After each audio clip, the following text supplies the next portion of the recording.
Good morning, everyone. It is Saturday, and I am going to be doing an overnighter tonight. And I'll be bringing you guys along and do our thing. Now, I'm not sure if I'm going to the bivouac or if I'm going to make a shelter from scratch. I'm going to decide as I'm walking. It's going to be on the same property, but I haven't decided what I'm going to do. It depends how energetic I feel or whatever. The waterproofing thing, I sprayed it on the Canadian combat pants and it didn't work. I sprayed it and it got just as wet as the side that I didn't spray. So it looks like this stuff is used on textiles that are somewhat thick and not a thin textile, no matter how much. I did it twice and it just did not do the waterproofing. So it looks like gloves, hats, shoes, rope, stuff that's thick would be waterproof, but not stuff that's thinner. So as a bushcrafter, some applications, but not the applications that I was hoping for, like, you know, pants, shirts, sleeping bag, that kind of thing. So just so you guys know. So I'm going to be heading out. It is 10:30 right now.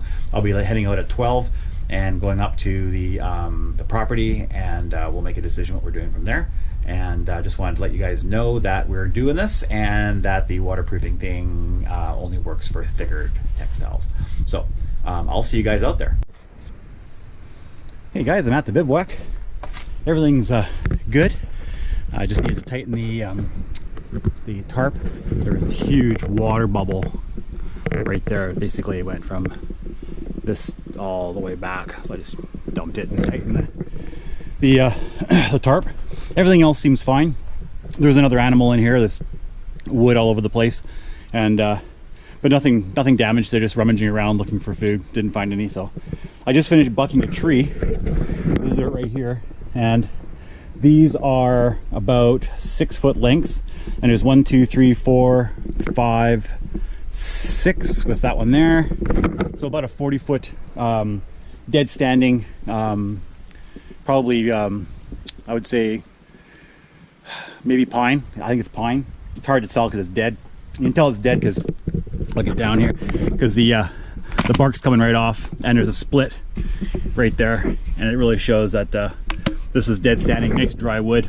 Interesting thing is, about 35 or so feet of the 40 feet, these things are really light. It wasn't that much work getting it here, but the last piece was really heavy, and that got me thinking. And I looked at the back here, and it's all fatwood. This is all, so it must be fatwood, maybe, I don't know, 2 feet worth of fatwood, and the rest of it's all really light. So that's kind of interesting. That should burn really good. I'm gonna put my pack away. I decided this time to do something a little bit different. I brought the larger pack so that I could put my sleeping bag and my wool blanket right here. And then what I did is inside this pack is my normal pack, and I just slid it inside this pack. So instead of putting my sleeping bag and my pad and everything on the smaller pack, I just brought the bigger one, which has compartments for everything, and then slid the other one in there. So, and it's a lot more comfortable. This one here, I mean, it's a little higher end pack, and it feels like I'm not wearing anything. So yeah, so it should be interesting. I'm going to unpack this. I brought some beer. For supper, I'm having, I smoked some shoulder, big pork shoulder in our smoker, probably about 20-25 pounder, and I got the remnants of it. I took it with me, and I'm going to have some potatoes and green onions and onions and green pepper and some garlic and potatoes, put it all together and have a really good meal in some tin foil or in a pot or whatever.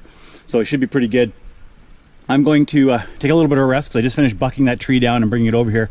I have to walk about 5 minutes or so away from the camp now to get dead standing, because I've been depleting the dead standing resources around the bivouac for the last 1.5 to 2 years. So it's getting further away. I'm going to have to think about, seriously think about changing my location, taking this down and going to another location where there's some more wood, maybe after the summer or in the end of the summer. Maybe I'll do that.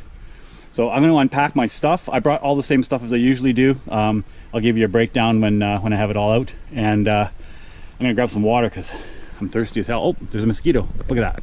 Look at her. Look at it right there. Right there. First mosquito of the season. Okay, I got everything unpacked. Let's see here. We got first aid kit. I got some honey, so if I want to make the bannock, I'll have some honey with that, some spices. I got the bellows for the fire. This is a tripod. I brought it with me because this was for another camping trip and I forgot to take it out. I don't really need that because of course I have the one that's right there. Sewing kit, KFS, my knife, which I'm going to put on in a second, the pit mitt so I can grab stuff off the fire, a couple more things of Kleenex, instant mocha. This is instant coffee, instant hot chocolate, and powdered milk all in one little thing. You just put that in the cup and you got yourself some instant mocha, which is kind of nice. Let's see, 2 things of pasta, 1 thing of mashed potatoes, got the bannock, got 1 thing of pancake mix, you know, cup and jute twine. In here, have the usual kettle that fits just in there, and in here, of course, I have another cup and all of my coffee making material. If I don't want to do the instant coffee, I got my coffee, sugar, and cream and all that kind of stuff in there. And here I have my stove with another canister of fuel. This is my seat, my foam seat, or my blow-up seat. This is the clamshell pack that I had, and this went inside my other pack. So basically all of this stuff went in here and I just slid into the top part. So it's really handy. I can literally just take this off, I take this out, wear it, and leave the other pack where it is. Another smaller silky saw, illumination for the night, some fat wood, axe, 15 more rounds of SKS. I got 5 in there right now. My hot shots, that's my other silky saw, the 500, and extra clothing. I got the schmog, the wool socks, the wool combat sweater, and the poncho, of which I put beside the bed. All this stuff was packed in here, and this was not going to be for being at the shelter. It was doing a day hike, so I just packed this stuff with me. And the poncho was actually for an emergency shelter in case I needed to make a shelter. And I had all of this stuff with me, including the tripod. And I would have been a nice comfortable evening if I had been stuck and had to stay here. So that was packed for that, and I just put it in the other pack. And mistakenly, I didn't even check what was in it. And I have everything I need. The one thing I don't have is a plate, but I have the frying pan, and I'm going to use that as a plate, so that's not a big deal. But I got to remember before I go out, even if I've got it packed, if that's a bug out bag, check it first, because I had taken the plates out, forgot to put it back in, and if I hadn't had the frying pan, it would have been a little more interesting to eat. For sleeping, I got the double sleeping bag this time. Normally I have a single, but this time I got a double sleeping bag. So it's for 2 people, and I'm going to put the wool blanket in. I'm going to have my pad, and I'm going to see how that works. I got a pillow over there, and this is the pack. It's called a Fox 5200, in case you guys had Teton Sport Fox 5200, in case you guys care. Some people care about the stats about stuff like that. Excuse me. And that's it, pretty much. That's all I brought. I have my my supper, the stuff that I described to you, the smoked pork and everything, up in a bear bag already, because it is the bears are coming out of hibernation right now, and they're hungry. So I want to make sure that's up in a bear bag. My SKS is loaded, not cocked, ready to go, and I'm making as much noise as possible. I'm going to be bucking the wood, having a fire going, keeping myself as noisy and as visible as I possibly can. When I walk in the woods, I'm making lots of noise, breaking branches. I'm not trying to be stealthy in any way whatsoever. I've only seen one bear. That was last year. You guys saw that video, and haven't seen one before or since. So, you know, I'm not anticipating having any issues, but I am anticipating having an issue, if you know what I mean. So that's about it. I'm going to start bucking some wood because I got a lot of work ahead of me. I don't think I'm going to do them all. I think I'll do the 2 smaller diameter ones that'll give me enough wood, I think, and as I need it, I can buck some more if I need to. And that's about it. I got the Benson's in the stream, which is flowing nicely. It's going to be nice cold beer once I buck the wood, and then it'll be time to do a little bit of relaxing and enjoy myself. I got some shows. I'm watching this show called, it's on Netflix, it's called Van Helsing, and it's a, you know, seasons of shows, and I was able to download 5 or 6 of those, so I'll be able to watch the rest. As I'm watching it, so I'll be able to continue watching it here, even though I haven't got any reception. Okay, that's about it. I'll start bucking some wood, and I'll see you guys on the other side. Okay, so I finished bucking up about half of the, scrape that off, about half of the wood. I got a pile here. That's enough for tonight for sure. And I put the other 3 up off the ground. I got a piece there and a piece right here, and they're off the ground. These ones here from last time, I'm going to feed these into the fire like last time, and we're good to go. That's plenty of firewood for sure. So I think I'm going to relax a little bit. I got some music that I'm going to be playing. I can't play it obviously because YouTube tends to check out the songs and demonetize your video and all sorts of weird stuff if they see or have a copyright infringement of some kind. I'm going to grab a Mount Benson. There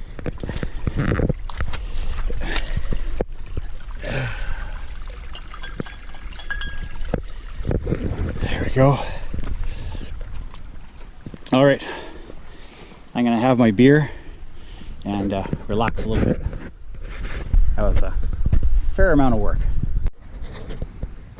All right, it's getting around 4 o'clock or so. I'm gonna start a fire. So while I was cutting the tree, a whole pile of bark, which was not connected to the trunk anymore, fell off. So I collected that, and I also collected a bunch of branches and stuff. Now this is like a huge pile of branches and bark, and I got this little hole right here, and what I'm going to do is I'm going to use the universal fire starter. That's what I call it. So basically what it is it's Gorilla Tape, and it's all of the crap that I have on hand on my workshop. So in here is wax covered jute twine matches. There's also fat wood. There's those dollar store square pieces for fire starting. What else? Some sawdust, wax, all sorts of stuff, all wrapped in this thing.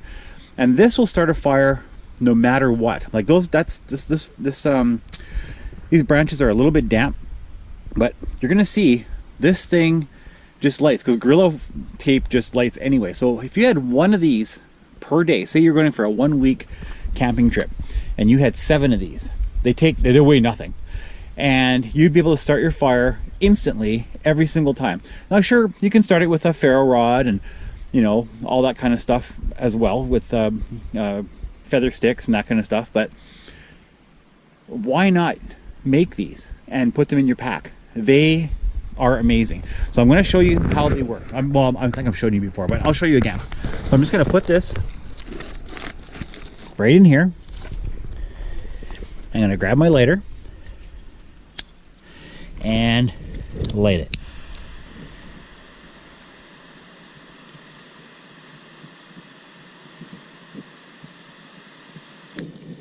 And that's literally all there is to it. That whole thing's going to light, and this whole pile of branches, damp or not, is going to light, and it's going to be an easy fire starting situation. Just because you're doing bushcraft doesn't mean that you need to, use a ferro rod or bow and drill. Learn how to do those. I get that. But these universal fire starters, that's all I can think about calling them, they just work every single time, whether it's raining, damp, whatever. And they're about 4 inches by 1 inch in size, and they will light every single time, and they'll light your fire without any hassle ever. So I'm going to show you here. So this is just starting, like literally a 1/4 inch on there, and it's going to keep going until we got a major fire going. Like, just look at how it's catching, and it's just amazing. So I'm going to bring you back to just like magically in about 2 minutes or so, and you're going to see how this whole thing's going to be caught on fire with this one fire starting piece of equipment. It works really, really well. The CN3. Okay, it's been like 2 or 3 minutes. And take a look at how it's climbing. So this is the fire starter right here, and it's just climbing on all this stuff because it burns really hot. It's not just like your typical match or whatever. This stuff's burning extremely hot. It's got the Gorilla Tape. It's got, you know, all the stuff in there that I've scraped together while I'm playing around in my shop. And it's lighting it without any issue whatsoever. This is the way to start a fire. If you're in any kind of an emergency situation, you could use zip cubes, you could use all these different fire lighting things that people have, but make this yourself. It takes 5 minutes to make these fire starters, and they just light, and there's no issue with them. They're waterproof, and they start a crazy fire. I've done nothing other than put a whole bunch of crap on top there, and this sucker is burning like you would. It hasn't even started yet. Like, it's literally only burnt maybe, I don't know, 10%, not even 5% of the fire starter. So that's the way to go. Hey guys. Okay, so I'm just sitting down and relaxing and having a beer and stuff. I got the fire going pretty good, and I'm running the logs that I didn't cut into the fire. Now this log right here is the last log. Remember I said it was full of fatwood? Like, it's actually, without being cut, it's actually burning, because it's all fatwood from here apparently all the way down. I thought maybe it would just be this much, but it's actually all the way. So this is actually burning because it's all fatwood. So I have like almost a 6-foot piece of pine that's burning fatwood, which is pretty crazy. So I haven't actually used my wood at all. I'm just using that one piece and then a couple of the others that I had before, and it's just it's igniting like it's gasoline, which is pretty cool. So, and remember last time I was here, remember I said when I woke up in the morning, I hadn't prepared any wood, and I'm basically shivering and trying to get the fire going. I got it going, but still. So this time I got all this fat wood and all that fat wood, and I'm drying this fat wood. It's wet, although it makes no difference really. It's, you know, wet fat wood burns almost as good as dry fat wood, but since I'm just sitting here, I'm drying the fat wood. So I got probably about 5 or 6 pounds of fat wood for tomorrow morning. So that'll just start the fire, no problem. And I'm going to keep using these logs as long as they keep working to keep the fire going, so that I don't have to use that stuff. So I got these guys going, and I got another 2 logs here that I can put on here if I need to. It's going to keep burning the way it is. Why not? So that's where I'm at right now. I'm still relaxing. It's about 5 o'clock in the evening. Sun's still up. It's still beautiful, and I'm just having a couple of beer and relaxing. And I'll probably have a supper in about an hour or 2, and I'll include you in that. Hey guys, so I put the remaining logs, the 4 logs that I didn't cut, on the fire, and check out this result. So I put 4 pieces just to raise the flame up a little bit, but these 4 logs, they haven't been cut at all, and the embers on the bottom are catching these 4 logs. So that's something to think about when you're cutting a 40-foot tree, which is what I did. Buck 20 feet of it, and you know, do the cutting, but the other 20 feet, leave them whole and just feed the fire, because this fire is actually really hot, and this is probably going to last for probably 3, maybe 4 hours. And I've done literally nothing other than start the fire. You saw I started it. Put probably 8 of these pieces in, and then once it started up, I fed the logs, and now the logs are catching fire. So something to think about if you're doing some bushcrafting and you don't want to buck all of the logs. Cut a few and feed the logs in. I have 1, 2, 3, 4 of these logs running, and they're about 6 feet long, and I can keep feeding them in. So I'm not going to have to worry about using my firewood at all. I'm going to probably just use these. So yeah, and it's warm. It's like a nice hot fire, high flame. It's working really good. So something to think about. Okay, this fire is bordering under, like, almost being out of control.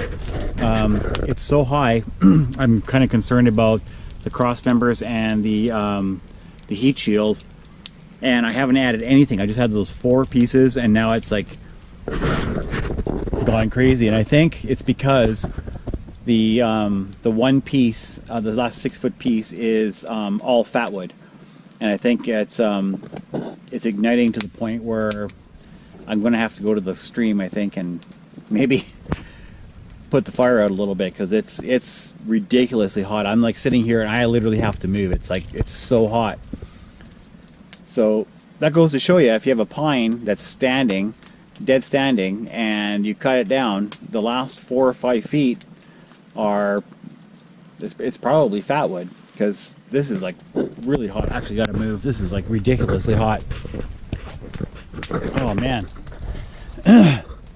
Okay, good to know. I didn't know that the fatwood resin actually pooled in the last 3 or 4 feet like that, but it certainly does. So I'll keep you informed if I have to do some emergency fire stuff. I'll let you know. It's okay so far, but it's really, really hot. Okay, for supper I'm having onion, potatoes, green pepper, and garlic. And there's the smoked shoulder. I'm going to put it all together in tin foil and have a good supper. So I'm going to prepare this and I'll come back to you in a second. Okay, so I got all the vegetables cut up. Got onions, green pepper, potatoes, butter, and garlic all set up there. And this is the smoked shoulder. I'm telling you, this stuff is incredible. It's so good. So I'll be putting that with the vegetables when they're ready. So, okay, so that's what I'm having for supper. And when it's done, I'll show you. Okay, she's all cooked. There it is. And potatoes and smoked shoulder.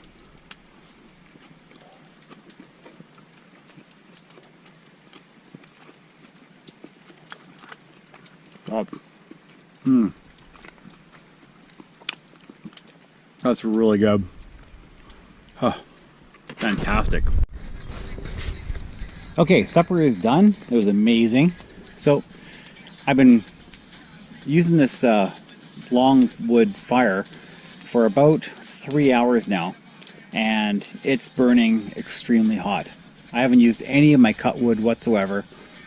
I'm kind of curious as to if that's the way to go from now on, to put these large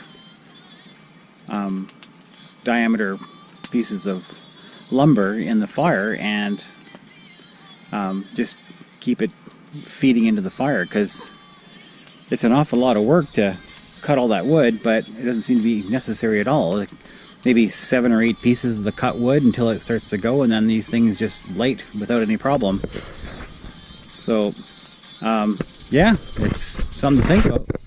If you're in the woods and you need to get a really, really hot fire going, and there's some standing coniferous trees, standing deadwood coniferous trees, buck up 4 or 5 feet worth, get a fire going, and then start feeding this these things in, because I'm telling you, this has been lit for hours without any issue whatsoever. It's pretty amazing. Good morning, everyone. How are you all doing? I had a great rest. I used the double sleeping bag with the wool blanket, and what a difference. You know, when you're in a sleeping bag and you're all kind of cocooned in there and it's not uncomfortable, but you know you're in a sleeping bag? Well, this double sleeping bag with the wool blanket was just like I was in bed. There was no restrictions. When I turned around, it didn't all clump up on me. I didn't have to rotate it. It was literally like I was sleeping in a bed. So I'm doing that from now on. That's an excellent, excellent idea. I got the fire going.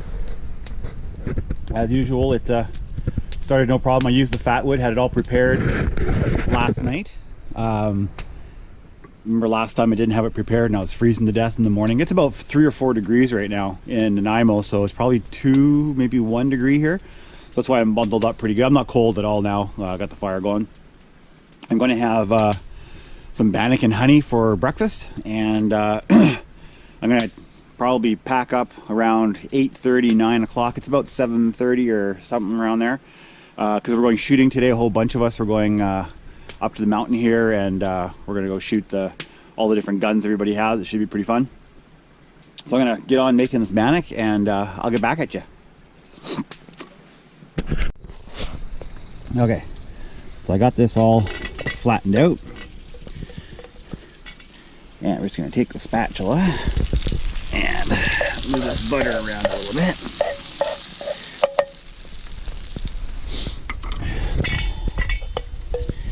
Take this and put it in the butter and then turn it around just like that. All right. So yeah, I just mixed it here. I had the pre-mixed dry stuff, and I just mixed it with water here. Biggest mistake people make with this stuff is they put way too much water.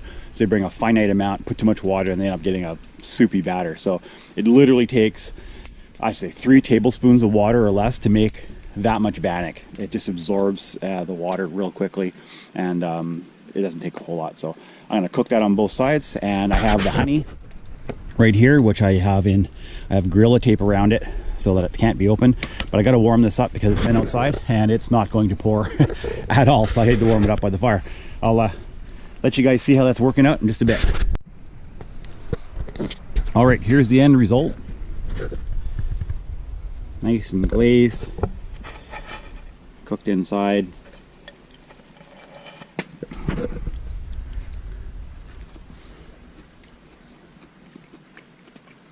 That's wonderful.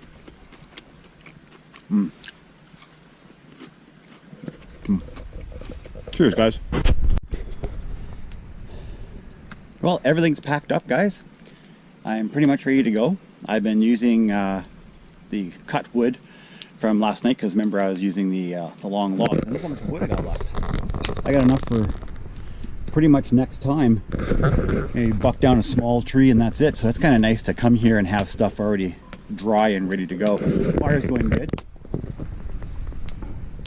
Just crisscrossing some quartered pieces there, and it's burning nicely.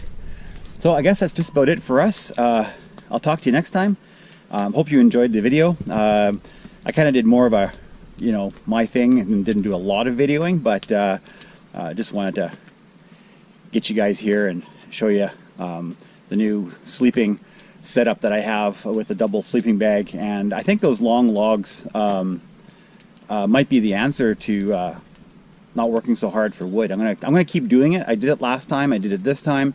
I'm gonna keep doing it a couple more times, and I think that's the way it's going to be from now on, because that sure is a lot less work. All right, guys. Thanks for watching. Thanks for subbing. If you haven't, please do share and like, and I'll talk to you next time on Vancouver Island Bushcraft.